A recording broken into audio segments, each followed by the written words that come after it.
my beautiful friend, Candy Santana, Dominicana como yo. Yes. She is truly the embodiment of a mujer creadora. I had several things happen in my personal life that made me decide, like, okay, I'm going really fast in the wrong direction. It attributes to every other area of life. If you hide yourself, if you play small, if you listen to someone else's whatever they say about you versus what you know is true about you, you will regret that for sure. And I think now what's beautiful is that we're seeing all different types of Latinos, right? We do have Zoe, but we have Selena, and we have so many different people that are here representing in their ways, and that's what's most important. My first film as a producer, Metamorphosis, was about mental health, and it's because we don't have those conversations. We don't see Latinos telling our stories. We struggle too. As Latinos, we need to see ourselves living these different experiences, not just these character versions of ourselves that you read in books and novelas and things like that. The criticism I got, you know, it was like, therapy, tú estás loca, eh? Therapy is not porque estoy loca, it's because my mom was strict, or, you know, like I have questions. Now, more than ever, where society's trying to tell us that immigrants don't matter, that we're worth nothing, now we really have to make sure we have these conversations. Then after that, I realized, like, oh, there's something powerful happening when you take the time every day to listen to yourself, to meditate, to commune with God, to have conversations, and just be a vessel. Thank you for listening to the Mujeres Create podcast. I hope you enjoy this next conversation. Hi, everybody. Welcome back to the Mujeres Create podcast. I'm so excited for today. I have my beautiful friend, Candy Santana. Candy, Dominicana como yo. Yes. She is truly the embodiment of a mujer creadora. Candy is a published author. Candy has a doctorate in law, an actress. She is a founder. She's a producer. I mean, Candy, deja algo para nosotros. Welcome, Candy. Welcome. It's so nice to have you. Tell us more about you. Ooh, okay, so yes, Dominicana como tú, proud. So I think that's part of the passion that I have because I'm Dominican. Born and raised in New York, and I'm an actress, producer, entrepreneur, and author.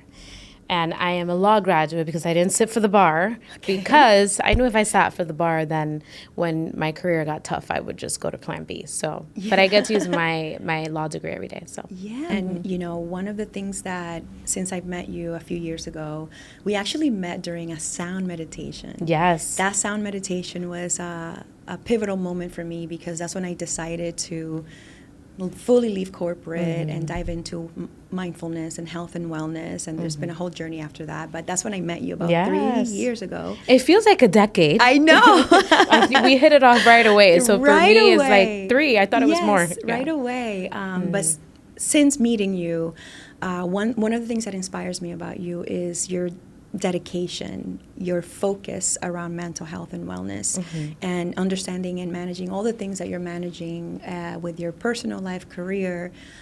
You know, that's one of the things that I look forward to, watching you just stay focused and motivate others.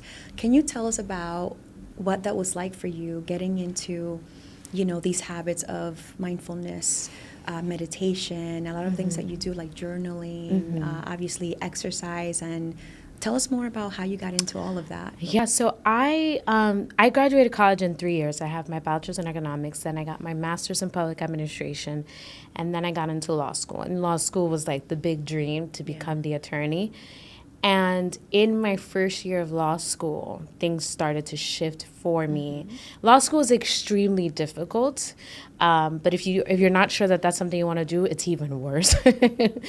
And so my first year, I had several things happen in my personal life that made me decide, like, okay, I'm going really fast in the wrong direction. I was 20 by the time I graduated college. I was very young and just very focused.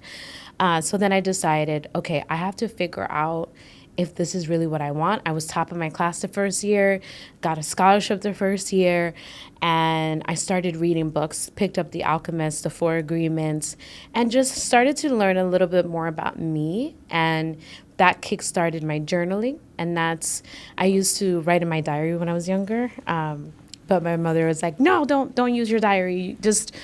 She kind of didn't trust the idea of writing down your thoughts. And it's like one of the things that in our culture, we have so much taboo.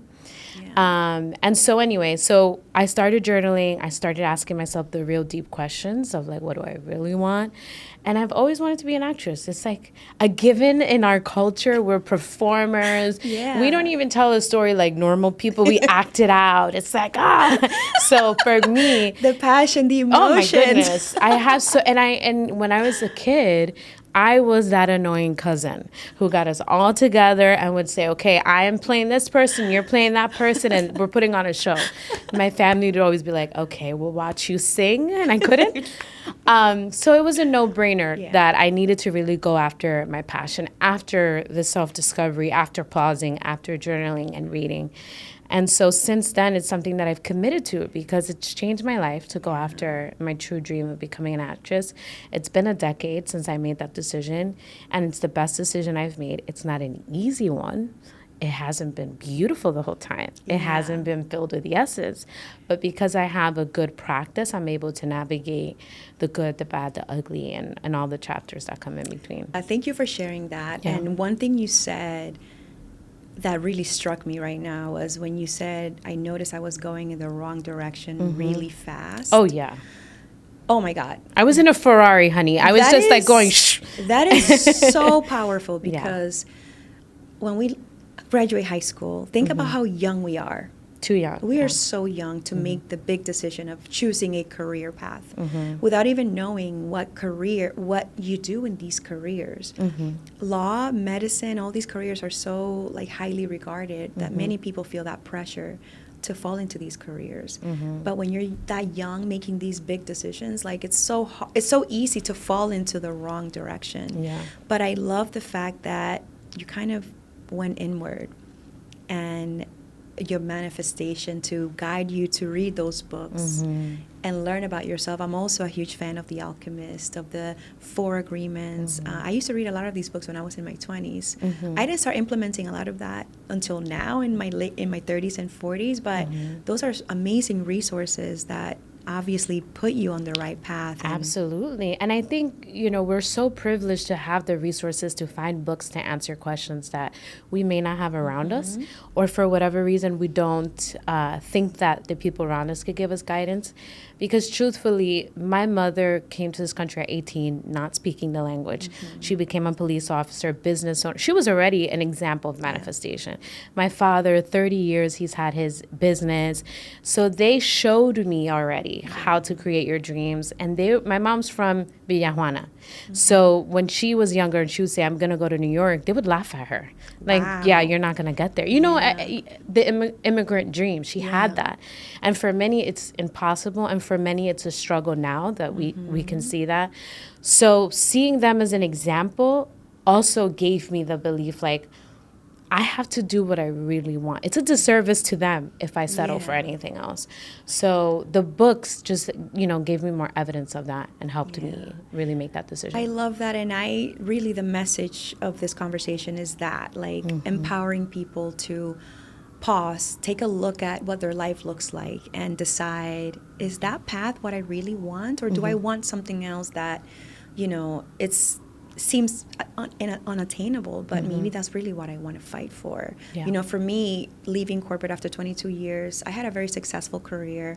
I was having fun in my career, but my soul started to feel like this is not where you need to be, and making the decision to leave something that's so familiar, that is part of your identity, to pursue the unknown. Now that I'm like podcasting and trying to do different things, it's really scary, but you really are an embodiment of like what it could look like when you actually follow your dreams, when you actually take the time to learn about yourself and follow the things that are calling you, right?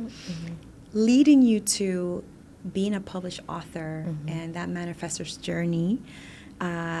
how was that process like? And, thinking about just manifestation, I feel like social media is full of like manifest this. It's like a thing that people are so.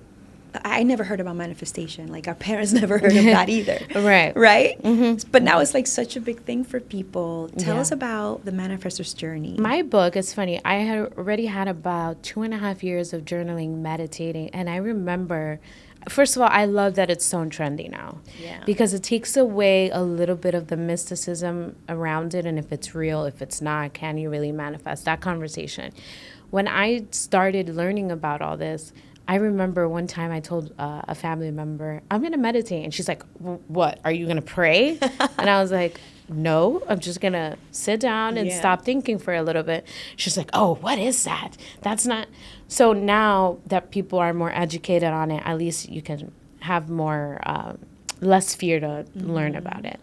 So when I started meditating, I realized that I would get visions of things that I wanted to do. So when I wanted to write the book, this was after I had moved to Miami. I needed a sabbatical. I was in school for 9 years. Oh, my God. I moved to Miami. I just needed to have a good time. It was like, I'm going to take some time off. So I moved. I started working at a law firm just as my day job. And I was already acting, so as a day job. So I started working at the law firm. Then one week and I write about this in my book, one week I had a dream that I was an art gallery director and that I'm walking through this gallery selling art. And I was like, why would I have this dream? I have no desire. I love art, but I have no desire to sell it.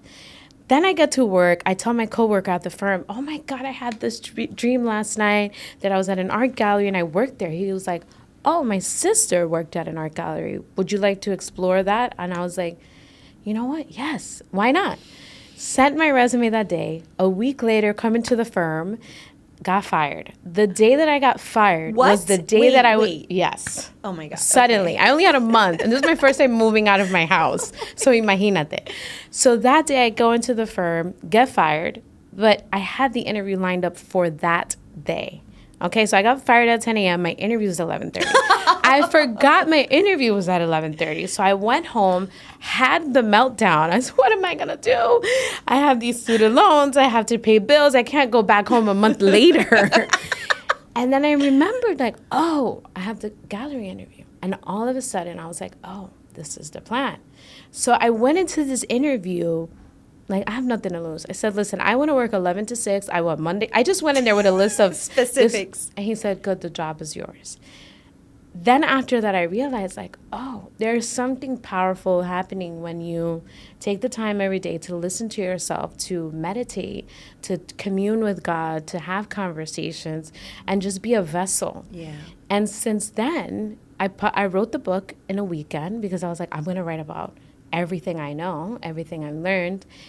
And because I was an art gallery director, that's where my company started, C.O.V.E Media, because I started to do marketing for the gallery, learned how to do it, and then had the thought of, what if I do this for other people? And now the company we're celebrating 8 years in October, and I've worked with global companies, doctors, so many different industries. But one thing led to another, and so now even more, I tell people, like, you have to journal, you have to meditate, you have to take the time to hear your voice, right? Our voice is the most important voice that we must listen to every single day. And so communing with that and seeing what that feels like is important. That is such a powerful message, how one thing led to another, how you shared your literal dream that you had with someone, and that someone had something to share that led you to this new path. And I could just imagine law firm, art gallery. It was bizarre. I woke up that day like, oh, you know what? I don't know what this means. And I shared it with him as comedy. Yeah. And he was like, wait. And his sister was actually on a reality show with the art. So it was just... This is starting to sound like a novela. It felt like it when I got fired, let me tell you. I was like, oh my God. Candy, you know, now that you say that this dream came to you in a meditation, the name for my podcast came through a meditation. Oh, wow. You know, I had been trying to figure out, like, what was the podcast about? What was the name of it. And I also have been getting into meditating and journaling. I think these are very powerful practices that can really help us, our mental health, develop our what we want out of life. So in a meditation, I came up with a name. Of course. And I'm like, that's it. Like, you just know. And these are messages that you really need to be paying attention to. Because your intuition is always working. Always. The universe is always sending you messages. Always. And sometimes we don't pay attention to those signs, but they're all there. And it sounds like that was the case for you. I mean, every decision I've made, I always take the time to pause. Yeah. And I always ask, like, okay, is this the right direction? If so, make it so clear to me, whatever that decision is, whether that's an audition, taking a part, or a new client, anything, I always just take the time to pause. Sometimes I don't need to pause because it's already been in me. Like, it's already been a decision that I've been thinking about, and it's an easy answer. But journaling and meditation are practices that will get you through. For me, most of my challenges have been work related because as an actor, rejection, they should say the art of rejection, that's an acting career, right? So, how you can survive that. And so with these practices, I'm able to still get excited about things because I think that's important. I know a lot of people say how to be happy, don't have expectations. I don't agree with that at all.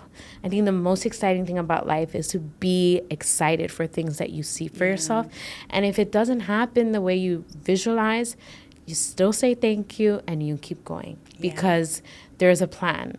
So when you learn to have these practices, you're able to handle the good and the bad with that stillness of like, it's going to work for me no matter what. In our Latino community, Dominicanas, I was born in the Dominican Republic. I immigrated at 11. And, these are not things that were talked. Nobody talks to us about journaling and meditating and self-care and therapy and all these topics that are so important for our well-being. For someone that has never journaled or someone that has never meditated, what are the simple tools that can that people can utilize to break into those habits? Yeah.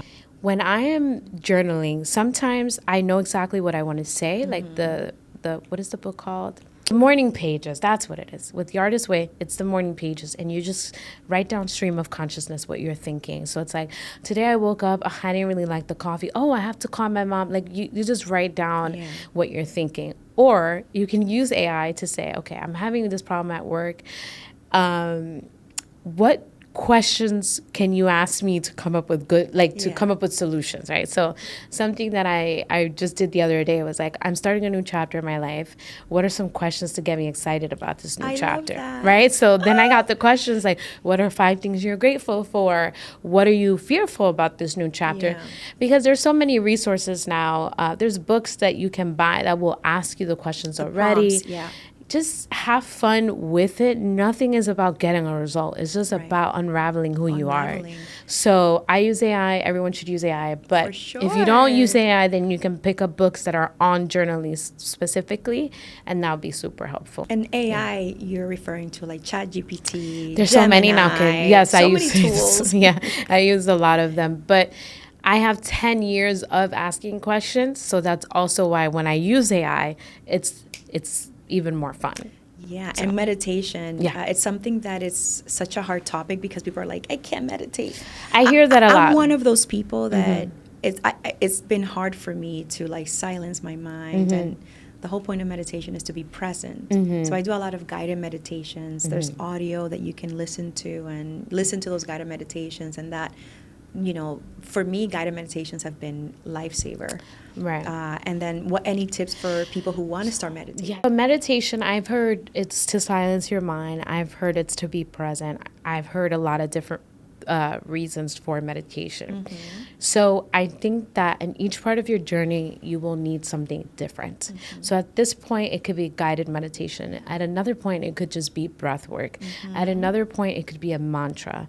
I would say, try different ones and see which ones you feel the most connected to in the moment, and set up 30 days of trying that. I'm really big on setting goals and setting, maps out of like 30 days of trying this mantra, 30 days of trying this meditation. And that's how you really know which one's for you. But the biggest thing with meditation is it helps you stay present in general. So the more you practice it, the more you'll find yourself taking a beat before reacting. And I think that's the most important part of it, that it builds this discipline within you to just sit in the seat of like, there's a book called Michael A. Singer, The Untethered Soul. Oh my God, yes. And in The Untethered Soul, he describes our thoughts, we're in the seat and our thoughts are like outside of us. Yeah. And that also is a game changer, because if you're trying to silence your mind, it feels like you're one with the thoughts, but you're not. Right. So understanding that you can still have a seat, and even if your mind is going and going and going, to not attach to that. Yeah. So, I love it because for everybody's different. Yes. For you, and I feel like even if it means taking 5 minutes or 2 minutes, if you have a busy schedule, the whole day you're like busy running from place to place, taking 5 minutes to just like, okay, digest everything that you're doing and like processing that it's going to be a busy day, but you're in control, and like telling yourself those things, that could be a meditation. It is, different things work for everybody, and the key thing is to understand that just because someone may be able to see the universe in their meditation. And I think the only negative thing to certain things becoming so popular is that you will see people say, I wake up at 4 a.m, I go to the gym. Have your process be what it is for you. I have conversations with my family all the time. They have kids. They don't have the luxury that I have. I only have a dog. Okay. And I'm obsessed. And I love her. I don't have a child screaming at me at 5 a.m. So it's going to look different for me right now. When I have a child, it will change, and it's okay. And, some days it looks a certain way, and some days after 10 years of doing this, sometimes I'm like, I don't care. I don't want to do this. So as we talk about it, it's good to say that I think a lot of resistance comes up for people for how something should look. And we should let go of how it looks. You don't have to sit with your crossed legs. Just let your body tell you the best way that will work for you in that moment. Absolutely. And trust that. So thank you for sharing those tips. Super important. And going back to Manifestor's journey, these practices are such a big part of manifesting. What were those like top 5 tips that you share in the book, and people go out and buy it? Yes. Still on Amazon? Still on Amazon. Yes. So I think that what I shared in the book was about journaling, was about the meditation and gratitude, right? And gratitude is the biggest one. It's changed my life. And I say that as someone who, there's been times where I have thought I've lost something, or that something was intentional to harm me. And I always found something to be grateful for. And it's kept me so grounded, and it's helped me look on the bright side. Like, for real, I know a lot of things are cliche, and I say this as the challenges in my career.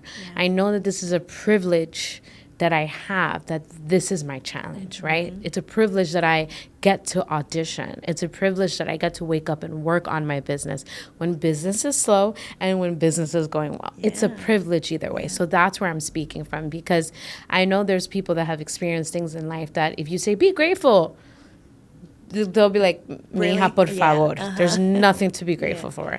And so I like to be mindful of that when I talk about this. And my favorite chapter in the book was about the garden, and like treating your mind as a garden, and treating your life as a garden, and watering the things that you would like to see more of, and letting go of those things that you would not like to see more of, right?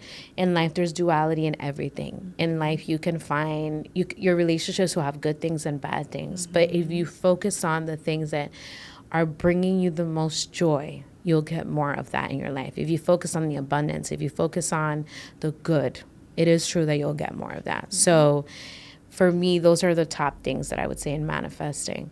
And a new one that's not in there is detaching, right? That's detached to how it looks. Detached to how it looks, because you've seen the meme where Jesus is holding a big teddy bear and you're holding like the small one. Like, I want this one.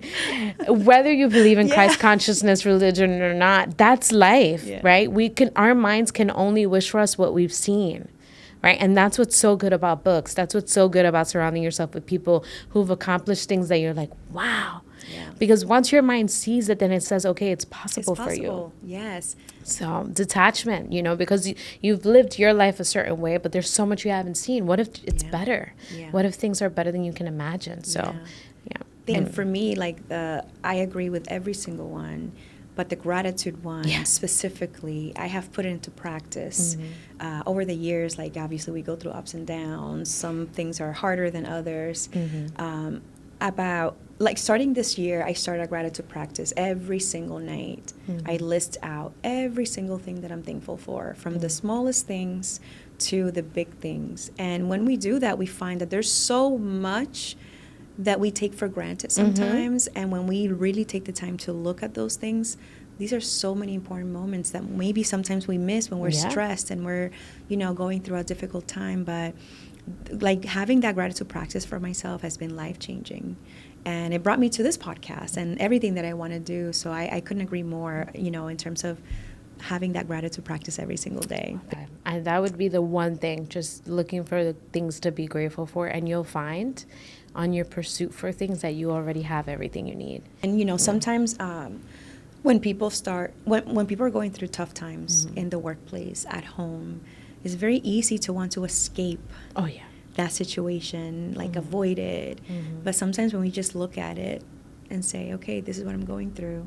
I'm going in. Acceptance. I'm accepting it. And I'm going to find gratitude in what's happening because, to your point, there's always a bigger plan that we don't have visibility into. And when we see that bigger plan, we look back and we're like, oh, yeah, that's why that happened. All the time. There's been times for me, and especially as an actor, that, man, when you get those auditions that you're like, that is me, that's perfect. Look, I am the description. They wrote it for me. There's times that's what it feels like, and you don't get it. It's I know. You're just, all right, I didn't get it. And then what's different with acting than any other job is you see who got the job.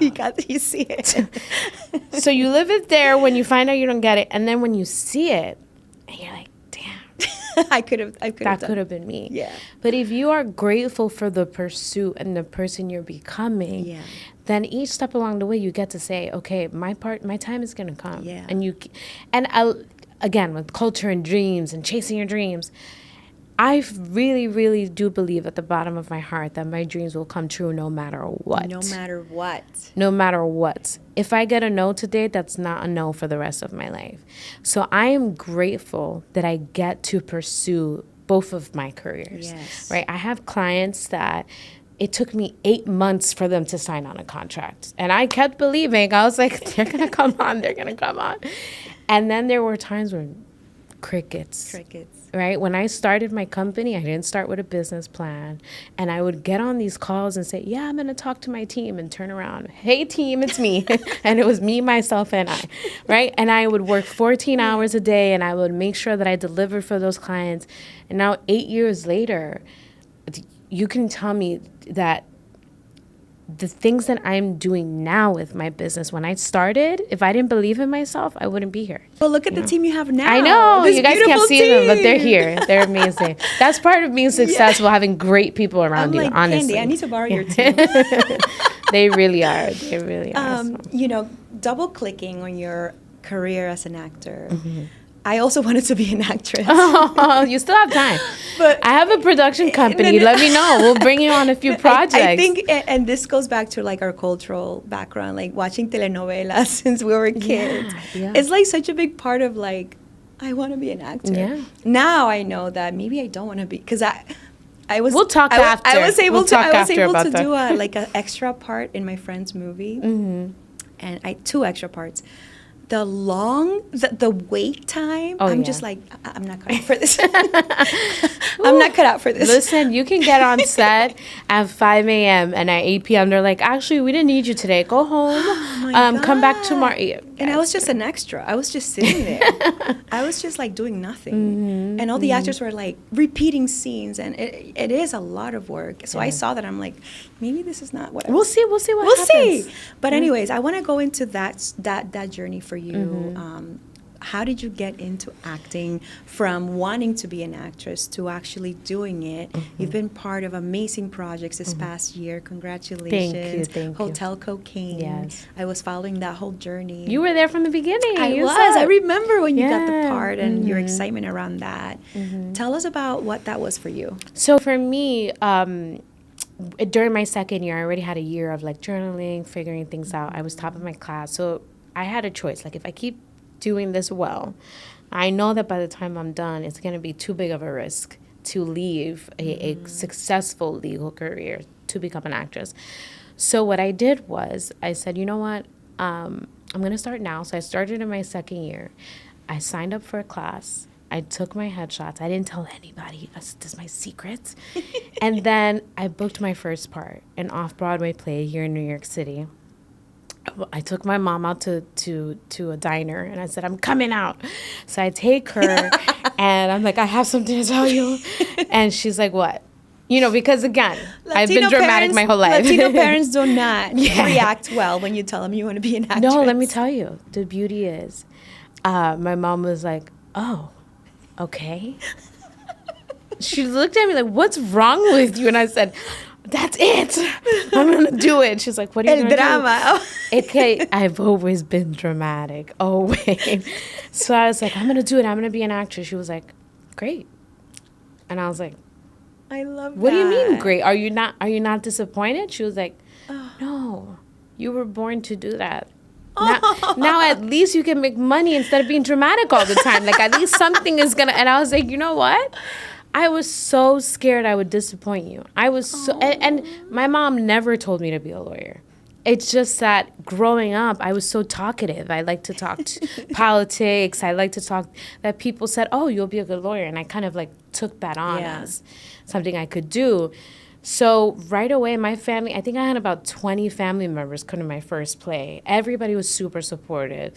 And again, like I said, I always put on these shows. I have uncles that I would mimic, and my dad, he's the best. But, you know, every time he says something, it's so like, you know. So I already spent most of my time playing all these characters that when I made that shift, everybody was like, oh, of course, we support this. Yeah. And so I did finish law school, and it felt great to finish law school. It felt good to finish that chapter of my life. I was very proud. Yeah. And I use my law degree now with my business and also as an actor. I can memorize lines like it's nobody's business, because in law school you'll get like 200 pages. Those books are just, I could never be a lawyer. It's hard because you have to know facts and cases and years and timelines. So as an actor, it's a skill that I get to use now. And it's been a journey ever since. It's been fun. It's been sad. It's been exciting. It's been depressing. Like it's all the feels. It's a career that you really have to have emotional intelligence to stick in it for the long time, because you can easily sabotage yourself. You can easily, make bad decisions because even on set, there's things that happen that disappoint you, and you have to know how to manage all of that as an artist. So, and it's a career that just has. Everybody's like watching you, and when you're starting, when you're in it, when you make it big, when you get that first role that is like a massive screening, for example, everybody's watching you, and I cannot imagine like dealing with your own, if you have any body issues. It teaches you what you think of yourself, right? When you see yourself on camera, are you saying, oh, I'm so ugly? And let me tell you, when you start out, you hate it. Yeah. You don't want to see it because you're like, oh, I see that blemish, get it off the screen. Or why did I say that word that way? You start to nitpick yourself. So that's where the emotional intelligence comes in. My desire is not to be perfect on camera. My desire is to tell a story. My desire is to have you feel what I feel as that character, not Candy, right? So the emotional intelligence comes in because I can step into the character and I can step out. And then when you watch it, it has nothing to do with me. Exactly. At all. Yeah. So it teaches you a lot about yourself. Yeah. Tell us about that first project, that big project. I know that obviously Hotel Cocaine came out. Yes, it came out last June. That project, let me tell you, was an experience of a lifetime. When I started acting, my manager told me, remove Dominican from your resume because, number one, you don't look Latina. And number two, you're not going to get those roles. So let's just get that out completely. Fired him, thank God. And if in that moment when I fired him, think about it, our career, you feel like there's a lot of scarcity. So when a manager says, I'll take a chance on you, you think, oh my God, I must do what they say. I was like, no, I'm not doing that. Fired him. And since then, my biggest projects have been in the Dominican Republic, and Hotel Cocaine being one of them. I was able to live in the Dominican Republic, work with the producers of Narcos. It was a master class in every sense of the word. Of, you want to be an actor? Okay, let's move you to another city, to another country. How are you going to live with other people? The environment. Good for me, it was Dominican. So I was at home, basically. And as an actor, being on set, seeing the actors that were working, Danny Pino, and working with Chris, and just learning and taking it all in, for me, it was definitely a dream come true.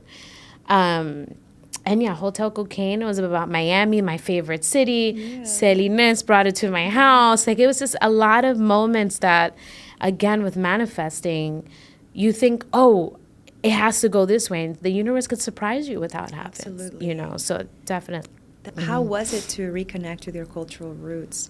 You know, because I was born there, but I haven't lived there since I was 11 years old. So going back every time is like rediscovering. Yeah.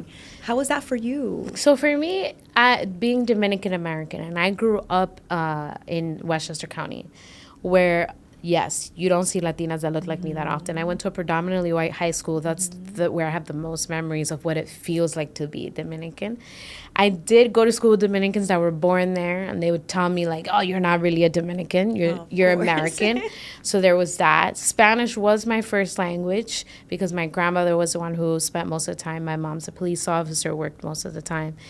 And so I always had this thing growing up of, like, not being enough Dominican, or being here, like, well, you're not an American. It was weird.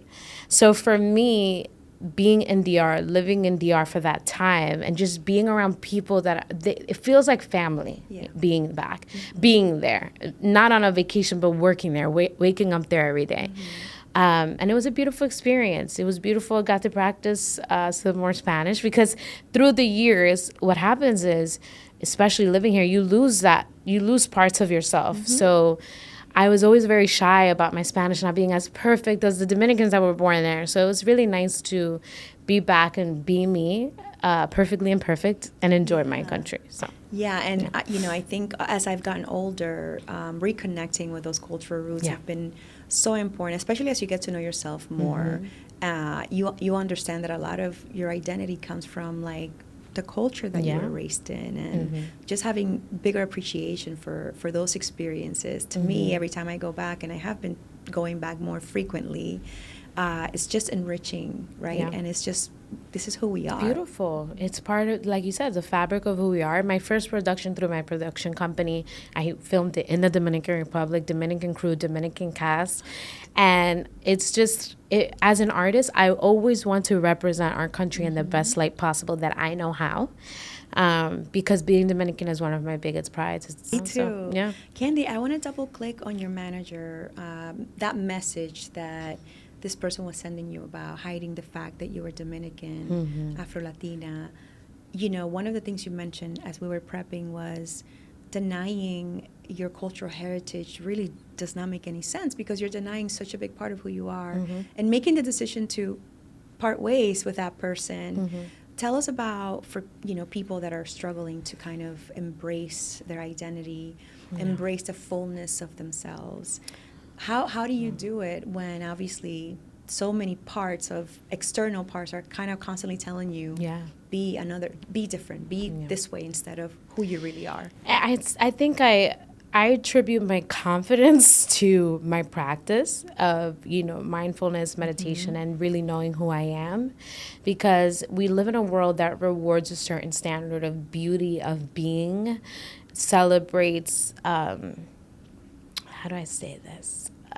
Watering down of self, right? We hear too much all the time, and I think it's important to know who you are, right? And if you trust that you came here with gifts, this beautiful being as you are, then no external factor can make you feel less than or unworthy of who you are.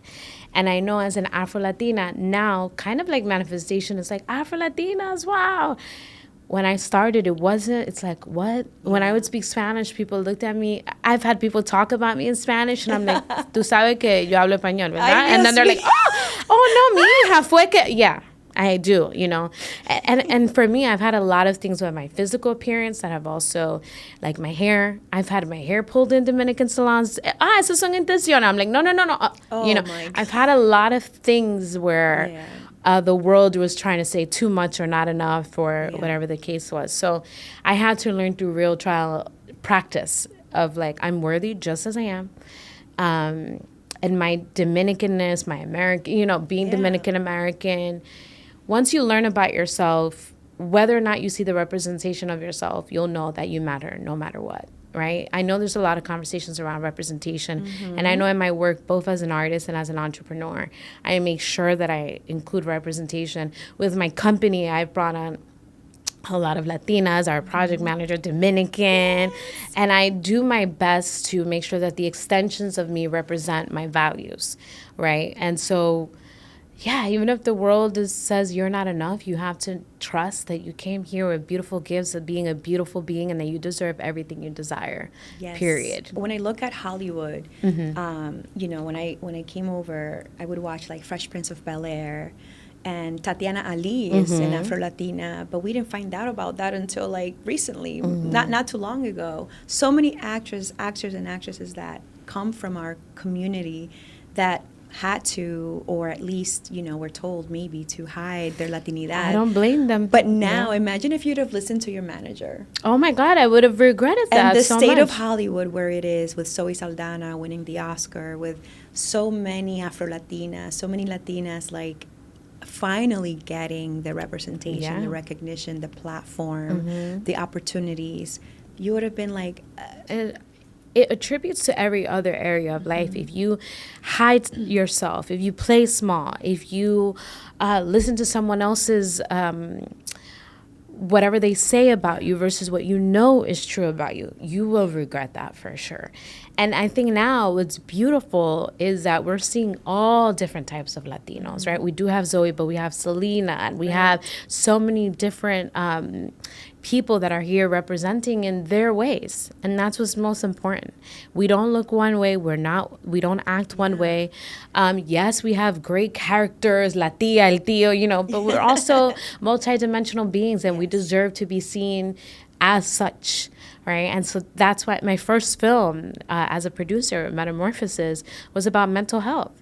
And it's because we don't have those conversations. We don't see Latinos telling our stories. We struggle too. Yes. And therapy being one of those tools that I started at a really young age. Again, I was in my 20s. You were like ahead of But the criticism I got, you know, it was like, therapy, tú estás loca, eh? Like, I got that so many. And Literal. I'm like, well, therapy is not porque estoy loca. It's because my mom was strict, or, you know, like, I have questions.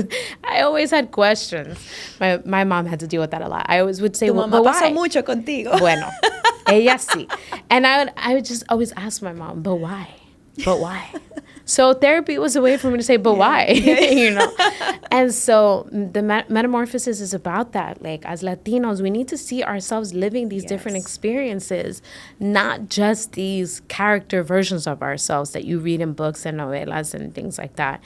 So it's really important for me to, at the core of everything I do, like I said, to that storytelling. You know, and Metamorphosis was that for me, of seeing someone struggle. What are the resources we can offer?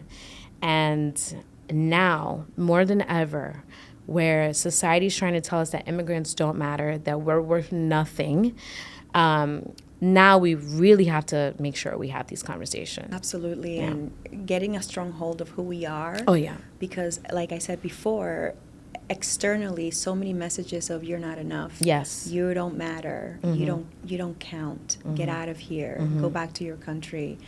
It's so important. And now double clicking into the first production under your production company. Tell us about creating a production company. Like, you're the embodiment of like multifaceted, just like multidimensional. And tell us about that. My production company name, again, journaling, Ánima Azul Productions, Blue Soul. Blue is the color of intuition. Well, blue and purple, but intuition, and just blue has always been my favorite color, and the meaning of it, and then soul. Soul is, I like to connect deeper with everything that I do, right? So I had a vision of, especially after the pandemic, where we saw a lot of people struggling with their mental health. At least we heard people voice it, because we can't say this is anything new. Imagine what our parents went through. I always, when I talk about mental health, I said my struggle has been career. I have never had to leave a country to somewhere I don't know and learn something completely new and build something. So I always say, like, I've had challenges, but then I think of, like, well, I can imagine what my ancestors went through, right? So the first film we did, we shot in the Dominican Republic with my co-producer, co-exec producer, Sandy Hernandez. She's one of my dearest, closest friends, which, by the way, in career, you need to have partnerships that hold you down. I love seeing that sisterhood. Oh my God. She is like, she holds me accountable, let me tell you. We both hold each other accountable with so much love, so much respect. So when I had the idea, I called her immediately. She's like, I'm coming on board. We're going to make this happen. She used all her connections in DR, called everyone, and then we were able to make this project about a woman who's struggling with mental health, and nobody around her sees it. Nobody around her helps her. She's in her last moments where she thinks she's going to take her life. And we showed her making a different decision. I wanted to show that there's a way, there's another alternative. I wanted to show that. And so since we did that, it's been so amazing to see people's responses in theaters to that, in festivals. We recently showed it at a festival where there was a lot of comedy, and then this film came on, and it was like, shoo. Wow. You felt the power. I have chills. You felt the power. You felt people be impacted by it. And then the conversations after is literally the purpose of why I did that. Thank you for sharing those stories with people. Where can people watch Metamorphosis? We're still waiting on distribution for that. That's the part of being an artist, guys. Netflix, everyone, HBO, Netflix, listen, Amazon. At this point, listen up. It's been 3 years. I have an amazing creator for you. So that one, I do feel like I'll release it soon. But the process of, making that project, making the company, and seeing your vision come to life is really affirming, again, with manifestation. Yeah. I'll tell one quick story about that project. When I had the vision of it, I had an actor in mind. And then for some reason that it wasn't panning out with the actor, the dates. And do you remember this? I tell you? No. I want to tell a story after. Yeah. So I had the actor in mind, and I said, okay, I want him to be it. And then the dates weren't working out. So it looked like he wasn't going to be the actor. Here we are a week before the shoot, and we still don't know. And I had everyone telling me, okay, but pick this guy because he already said, yes, he'll do it. I looked at his picture and I felt in my gut, no. And called the team. I said, I don't know why, but it's a no for me on him. And imagine, thousands of dollars on the line. They're like, well, if you don't have an actor, you still have to pay everyone. And I said, I'm willing to take that risk, but he's not the one. Finally, a week later, I got the yes from the actor I wanted. He comes to shoot. We wrap on Sunday.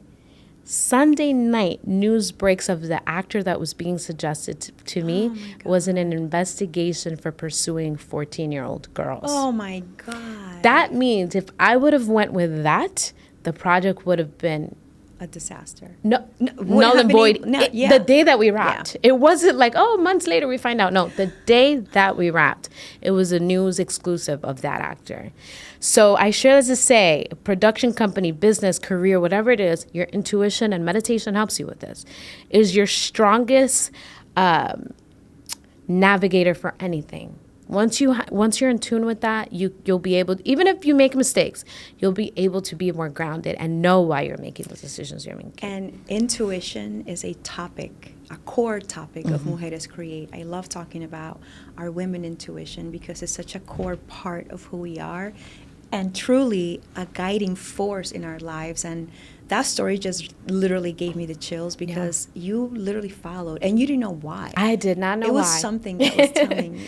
I did not know why. That's what they kept saying. Yeah. But why? But why? I said, guys, no sé. Honestly, no sé. No sé. But no quiero saber. He said, I'll do it for free. I said, I'm not going to be moved from Fuera the de seat. ahí. No.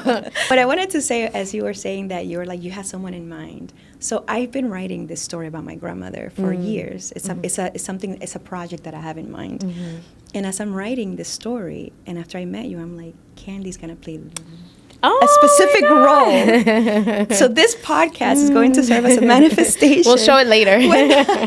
when that comes up. Yeah. Candy, I mean, thank you for being here. Thank you. I love you, your energy, your support for other women, how you show up every day, how you're accountable to the things that you want, the things that you say you are going to do, you do. You're so inspiring. I want to know from you, what are you manifesting for yourself these days? Oh my goodness. Now I'm in a chapter of, I've created a lot of things. I've seen, a lot of my dreams come true, and I've pushed through a lot of challenges that I thought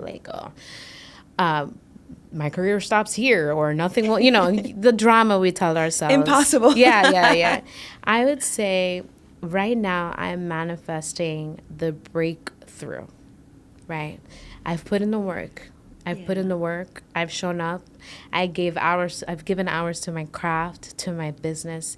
And now I want to get out of my own way a little better and let the universe surprise me. Yes. Show me how good it can get.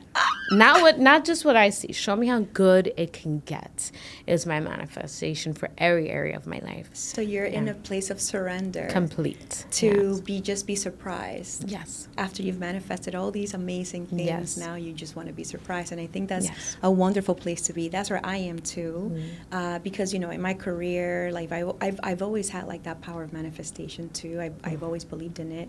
But now I've surrendered that career to just like see where this takes me. And I think it's a wonderful place to be. And if you're imagining wonderful things, like imagine everything that can happen. Thank you for being on Mujeres Create. You. This podcast is fairly new.